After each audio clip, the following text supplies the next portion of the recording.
ជំរាបសួរបងប្អូន25ខេត្តក្រុងបងប្អូនមកលេងកំពង់សោមមែនទេមកជិះទូកមែនទេ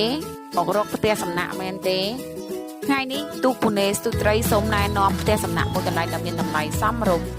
សន្តាគារលីហៀងមានទីតាំងល្អជាប់ផ្លូវធំទីតាំងនៅជិតកំពង់ផែស្វាយ័តបន្ទប់ស្អាតថ្មីល្អបន្ទប់មានចាប់ពី$25 $30 និង$35ទុកអាចមើលឃើញសមុទ្រខ្ពស់ស្រឡះល្អគ្រប់បន្ទប់មានផាសុខភាពស្អាតថ្មីសុវត្ថិភាព